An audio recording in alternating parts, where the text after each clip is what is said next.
CM பங்கு back ஸ்டேஜ்லேருந்து அப்படியே ரிங்குள்ளே வரார். ரிங்குள்ளே வரதுக்கு முன்னாடி என்ட்ரன்ஸ் கொடுக்குறாரு. என்ட்ரன்ஸ் கொடுத்து ரிங்குள்ளே வந்து பேச ஆரம்பிக்கிறார். பேச ஆரம்பிச்சோன்னே எதை பற்றி பேசுகிறான்னு கேட்டிங்கன்னா, ரெசில்மேனியாக்கு அப்புறத்துலேருந்து நடந்ததை பற்றி பேசுகிறார். ரெசில்மேனியாவில் நான் இது வரைக்கும் எதிர்பார்க்கல பால் ஹியூமன் என்னை அட்டாக் பண்ணுவான்னு. பால் ஹியூமன் அட்டாக் பண்ணுவான்னு நான் எதிர்பார்க்கல. ஆனால் வந்து எனக்கு ஒரு சந்தேகம், பால் ஹியூமன் எதுக்கு வைஸ் மேனை பதவியை விட்டுட்டு இங்கே போய் சேர்ந்துருக்கிறான்றது எனக்கு விளக்கம் கொடுக்கணும். அது மட்டும் இல்லாமல் பால் ஹியூமன் என்ன அட்டாக் பண்ணியிருக்கான். இதுக்கு முன்னாடி ஒரு வாட்டி ஸ்டீல் சேரால் அட்டாக் பண்ணியிருக்கிறான். இப்படிப்பட்ட பால் ஹியூமன் இந்த மாதிரி 12 வருஷம் கழிச்சு என்னோட நண்பனாக இருக்கிற பால் ஹியூமன் மீண்டும் நான் ரிட்டர்ன் வந்ததுக்கப்புறமும் என்னை அட்டாக் பண்ணியிருக்கிறான். அப்போ அவனுக்கு எவ்வளோ வன்மம் இருக்கும்.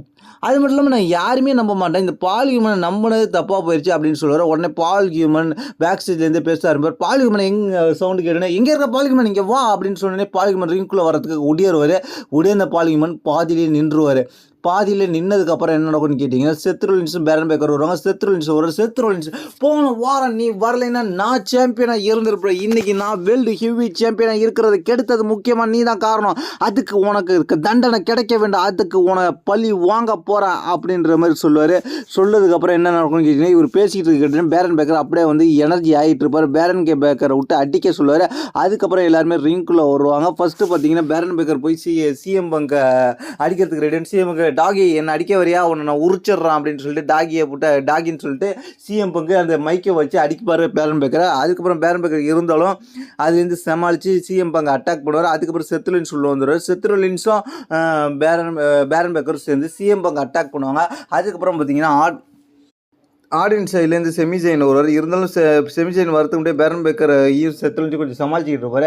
அதுக்கப்புறம் செமிசைன் வருவார். செமிசைன் 2 பேரையும் போட்டு அடிப்பார். அதுக்கப்புறம் ஒரு கட்டத்தில் வந்து செமிசைனையும் அடித்து படுக்க வச்சுருவாங்க.